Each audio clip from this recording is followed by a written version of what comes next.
बेटा देखो, हमारा कल चैप्टर फिनिश हो गया था लगभग। तो आज मैं तुम्हें पूरे चैप्टर की समरी करा रही हूँ।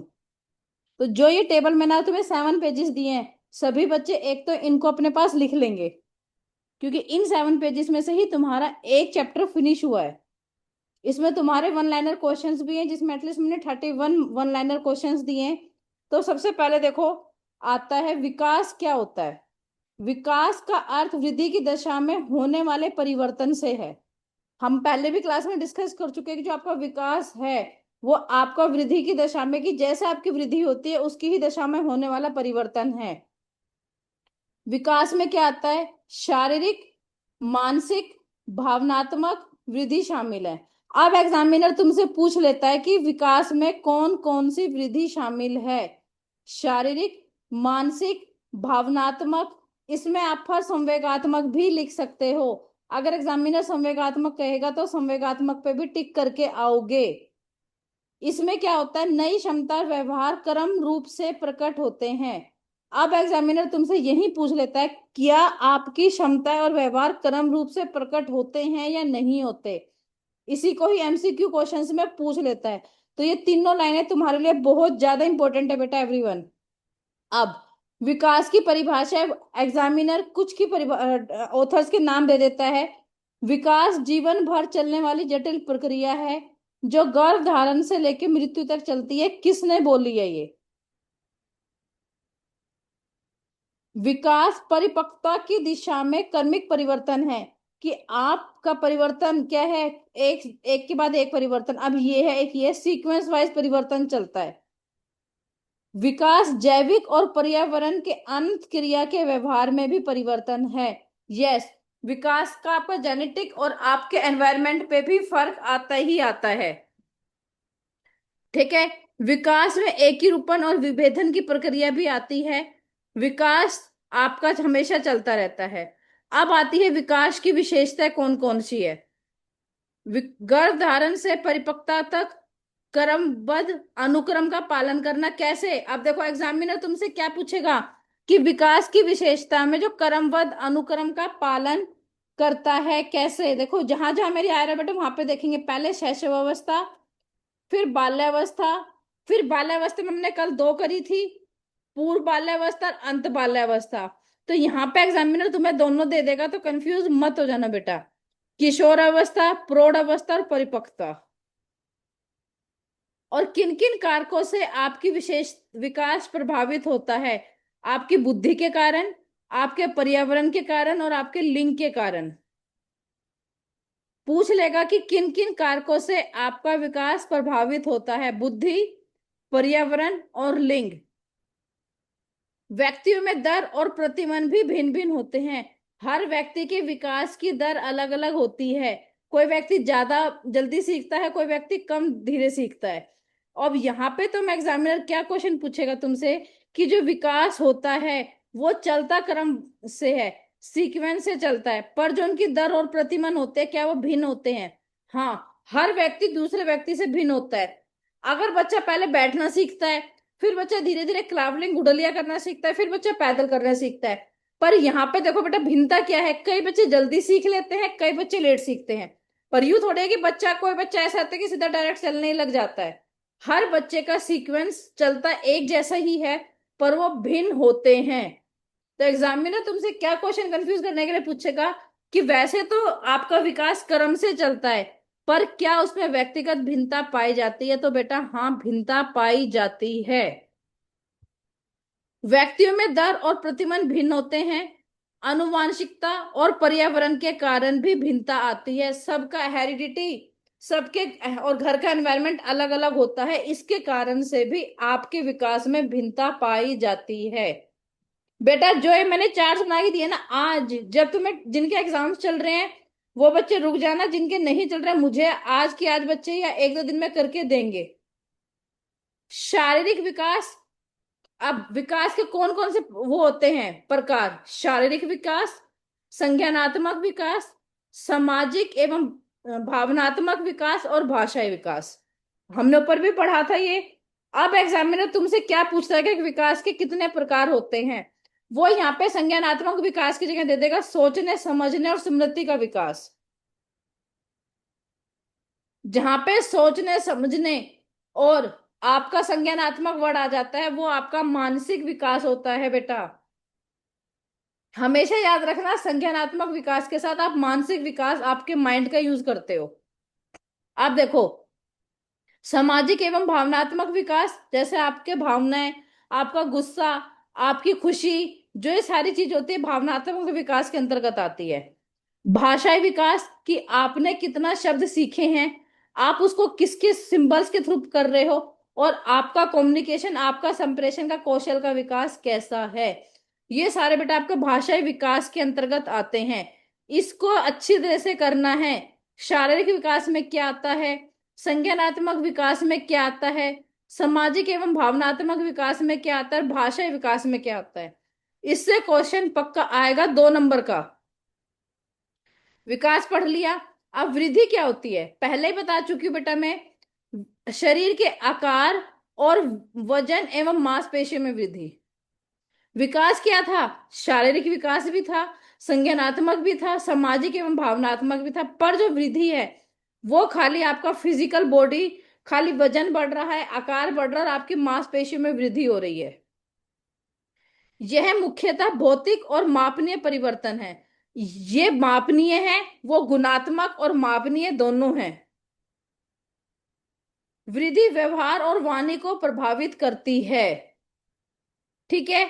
उसके बाद देखो बेटा क्या आता है, वृद्धि और विकास में अंतर। वृद्धि केवल शारीरिक वृद्धि होती है, विकास गुणात्मक परिवर्तन और क्षमताओं का विकास दोनों होता है। वृद्धि मापनीय और मात्रात्मक है, विकास गुणात्मक और व्यापक दोनों है। वृद्धि आपकी हेरिडिटी फैक्टर्स को अधिक प्रभावित करती है, और विकास में आपके हेरिडिटी प्लस एनवायरमेंट दोनों आ जाते हैं। अब जो लास्ट वाली लाइन है बेटा, मैं कहती हूँ कि विकास में हेरिडिटी वंशागुणत या एनवायरमेंट दोनों आ जाते हैं। इसी क्वेश्चन को एग्जामिनर आपको असर्शन बेस्ड रीजनिंग क्वेश्चन में दे देते हैं कि विकास वंशागुणत प्लस पर्यावरण दोनों से प्रभावित होते हैं। नीचे दे देगा वृद्धि केवल वंशानुगत कारकों से प्रभावित होती है। कौन सा कथन सत्य है। ठीक है, या वो ये दे देगा कि वृद्धि पर्यावरण से प्रभावित होती है, या वो दे देगा विकास खाली वंशागुरुत से प्रभावित होता है। कौन सा कथन सत्य है। आजकल एग्जामिनर बेटा कॉन्सेप्ट बेस्ड क्वेश्चन दे रहा था, तुम्हें एक एक लाइन याद करनी होगी। अब आते हैं वृद्धि एवं विकास को प्रभावित करने वाले कौन कौन से कारक हैं। वंशानुगत है ही, पर्यावरण भौतिक होता है, पोषण, अगर आपको संतुलित आहार ही नहीं मिलेगा तो आपकी वृद्धि भी नहीं होगी और विकास भी नहीं होगा। लिंग, ये हम पहले कर चुके हैं कि लड़कों में जल्दी फिजिकल शारीरिक विकास होता है, लड़कियों में लैंग्वेज डेवलपमेंट ज्यादा होता है। पर्यावरण से सीखने में बालक का पालन पोषण बोली भी आप पर्यावरण से सीखते हो। फिर है ये सारी आपकी वृद्धि विकास को प्रभावित करने वाले कारक है। अब मानव विकास के चरण हमने कल करे थे। शैशव अवस्था होती है 0 से 2 साल, जिसमें बच्चे की तीव्र बुद्धि का विकास होता है, चलना बोलना और सीखना। अब ये बता, नोट्स तुम्हारे लिए इंपॉर्टेंट है या नहीं है। प्रारंभिक बाल्यावस्था 2 से 6 साल, बेटा ये सारी एज भी आपको याद करनी होगी। एग्जामिनर यही पूछ लेता है मैच द फॉलोइंग में शैशव अवस्था की उम्र क्या होती है, प्रारंभिक बाल्यावस्था की उम्र क्या होती है, मध्य बाल्यावस्था की उम्र क्या होती है, किशोर की क्या होती है। इस छोटी सी टेबल में जो ये मैं कह रही हूं तुम्हें, यस एवरीवन देखो, इस छोटी सी टेबल में ही तुम्हारे 10 क्वेश्चन बन रहे हैं बेटा। एग्जामिनर कुछ भी दे सकता है। इसको मानव विकास के चरण को, वो क्या है अब देखो, शैशव अवस्था की उम्र क्या होती है 0 से 2 साल। इसमें बच्चे की क्या होती है, तीव्र बुद्धि, चलना बोलना या सीखना। प्रारंभिक बाल्यावस्था की उम्र क्या होती है 2 से 6 साल। इसमें बच्चा खेलना मापना और सामाजिक कौशल सीखता है। फिर आते हैं मध्य बाल्यावस्था, इसमें बच्चा पढ़ाई मिलना जुलना समूह में रहना सीखता है। किशोर अवस्था 12 से 18 साल, इसमें बच्चा शारीरिक मानसिक और भावनात्मक परिवर्तन सीखता है। फिर आती युवा अवस्था, इसमें बच्चा अपनी शक्ति, अपनी कैरियर और सामाजिक जिम्मेदारी को ध्यान देता है। 40 से 60 साल बच्चे को अनुभव हो जाता है, वो उत्पादकता को अपना बढ़ाता है। और वृद्धावस्था आपकी धीमी गति हो जाती है और देखभाल की आवश्यकता होती है। ये सारी चीज बेटा प्लीज कर लेना, ये वाला पेज बहुत इंपॉर्टेंट है। शिक्षण अभ्यास एवं अनुभव के व्यवहार से स्थायी परिवर्तन को शिक्षण कहते हैं। आप जो अभ्यास, जो मैं तुम्हें सिखा रही हूं, उसके अनुभव से आपने, आपके नेचर में क्या परिवर्तन आया, उसको हम शिक्षण कहते हैं। शिक्षण अनुभव के साथ क्रमिक होता है और वो हमेशा चलता रहता है। शिक्षण आदतें, ज्ञान और दृष्टिकोण से भी संबंधित होता है। ठीक है, यहां तक आया समझ में? अब देखो बेटा, विकास की अवधारणा एवं अधिगत, अधिगम सीखने। आप अधिगम क्या होता है? आपकी लर्निंग। बेटा अधिगम क्या होता है? आपकी लर्निंग। अब मैं क्या कह रही हूं, विकास एक जीवन प्रक्रिया है जिसमें शारीरिक, मानसिक, सामाजिक, भावनात्मक परिवर्तन आते हैं। यह क्रमवत चलता है। विकास मात्रात्मक और गुणात्मक दोनों होता है। विकास एक व्यापक शब्द है और अधिगम विकास का ही एक भाग है। पहले छोटा परिवर्तन आया आपके में, फिर धीरे, फिर इतना हुआ, फिर ये फिर ये हुआ। ये देखो इस डायग्राम के थ्रू वो कह रहे हैं कि जो आपका विकास है ना, वो ऐसे चलता है बेटा। जैसे एक पेड़ आप उगाते, पहले छोटा छोटा छोटा छोटा, पहले आप छोटी लर्निंग सीखते हो, छोटा करना सीखते हो, फिर उसके बाद थोड़ा धीरे धीरे धीरे धीरे धीरे धीरे, फिर आप इतना सीख लेते हो कि आपको हर चीज आ जाती है। तो अधिगम क्या है? विकास का ही एक भाग है। लिखा हुआ है मैंने ये। विकास एक व्यापक शब्द है और अधिगम विकास का ही एक भाग है। विकास के आयाम हम कर चुके हैं। विकास के सिद्धांत, विकास एक सतत प्रक्रिया है। ये देखो ऐसे डायग्राम से, शारीरिक विकास, संज्ञानात्मक विकास माइंड है, सामाजिक विकास आप समाज से ले रहे हो, भावनात्मक विकास, और ये है नैतिक विकास। उसके बाद आता है विकास और अधिगम में अंतर क्या है। ये क्वेश्चंस आते हैं बेटा। विकास अधिगम के लिए आधार प्रदान करता है। मैं कुछ बता रही हूं तो आप क्या सीख रहे हो? एक अधिगम सीख रहे हो, आप लर्निंग सीख रहे हो। आपका विकास पहले ही हो चुका है, आप धीरे धीरे अब और लर्निंग सीख रहे हो। जैसे जैसे बच्चों का शारीरिक, संज्ञानात्मक, सामाजिक एवं भावनात्मक विकास होता है, उसकी सीखने की क्षमता अपने आप बढ़ती चली जाती है। क्या होती है उसकी? सीखने की क्षमता क्या है बेटा? बढ़ती चली जाती है। आप देखो, अधिगम अनुभव विकास को आगे बढ़ाते हैं। दोनों एक दूसरे पर निर्भर है एवं एक दूसरे को प्रभावित करते हैं। यस, ये लाइन बहुत इंपॉर्टेंट है कि दोनों एक दूसरे पर निर्भर है और एक दूसरे को प्रभावित करते हैं। अब इसमें से एग्जामिनर आपसे क्या पूछेगा, क्या विकास अधिगम को प्रभावित करता है या अधिगम विकास को प्रभावित करता है? कौन सा कथन सत्य है? शिक्षण बालक के विकास के स्तर के अनुसार होना चाहिए, जो आपके स्कूल का है।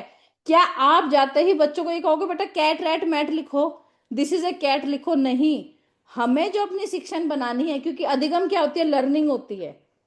तो हमें जो लर्निंग करानी है ना बेटा, बच्चों, वो बच्चों को उसकी एज के अकॉर्डिंग ही करानी चाहिए। बच्चा पहले शारीरिक रूप से मजबूत और संतुलित होता है, फिर वह साइकिल चलाना सीखता है। क्या आप बच्चों को पहले कह दोगे कि नहीं जाओ जाके साइकिल चलाओ? भाषा का विकास होने पर बच्चा पहले कहानियां समझता है और फिर नए शब्द सीखता है और फिर विचार सीखता है। इतनी चीजें सीखने के साथ साथ दूसरों के साथ संपर्क से उसको बच्चा, हम जैसे आपने कोई चीज सीखी, आप में से सहयोग करोगे और वो करोगे। अब ये देखो, तुमसे सिद्धांत लर्न नहीं हो रहे थे, प्रिंसिपल लर्न नहीं हो रहे थे, उसका मैंने एक तरीका निकाला है। 6 प्रिंसिपल्स तुम्हें हमेशा याद रखने हैं जो कभी भी तुम नहीं भूल सकते। ये 6 मूलभूत सिद्धांत बताता है कि बच्चा कैसे विकसित होता है। कंटिन्यूअस, क्रमिक, आपका विकास हमेशा सामान्य से विशिष्ट की ओर चलता है। हर व्यक्ति भिन्नता होता है पर इंटर रिलेट करते हैं और हम प्रिडिक्ट कर सकते हैं। अब देखो याद करने का तरीका क्या है। कल्पना कीजिए कि एक रेस्टोरेंट में सभी मनपसंदीदा चीजें अजीब तरीके से एक मेन्यू में रखिए, ये अजीब संयोजन आपको कभी नहीं भूलेगा। सतत कैसा है? चाय। विकास कभी भी नहीं रुकता है, जीवन भर चलता है, क्योंकि भारत में चाय पीने का कभी समय खत्म नहीं होता। ऐसे चाय से याद रखोगे सतत। समोसा। विकास एक निश्चित प्रक्रिया या पैटर्न में चलता है। तो चाय के साथ आपको क्या चाहिए होता है? समोसा। फिर आता है गुलाब जामुन। बच्चे पहले सामान्य गतिविधियां सीखते हैं, फिर धीरे धीरे विशिष्ट या जटिल सीखते हैं। व्यक्तिगत भिन्नता, हर बच्चा अपनी गति और ढंग से सीखता है। फिर परस्पर विकास के सभी क्षेत्र शारीरिक, मानसिक, सामाजिक, भावनात्मक होते हैं। अब देखो, चाय, समोसा, गुलाब जामुन, इडली, आइसक्रीम, विकास कुछ हद तक पूर्वनामित या अनुमानित किया जा सकता है निश्चित पैटर्न के अनुसार। अब इसको कैसे करोगे बेटा याद? एक रेस्टोरेंट में आपकी मनपसंद चीजों अजीब तरीके से एक साथ मेन्यू में रखे, तो ये अजीब संयोजन भी आपको कभी नहीं। देखो, चाय, चाय के साथ क्या चाहिए? समोसा। फिर हमारी मीठे की क्रेविंग होती है, हमें क्या चाहिए? गुलाब जामुन। फिर कुछ बच्चे होते हैं कि जिन्हें समोसा अच्छा नहीं लगता, वो क्या खाना चाहते हैं? इडली। फिर इडली के बाद वो मीठा में क्या खाएंगे? आइसक्रीम, क्योंकि आप सबका विकास आपस में जुड़ा है। और फिर पराठा। इसको भी आप ऐसे याद करोगे जब ही होगा।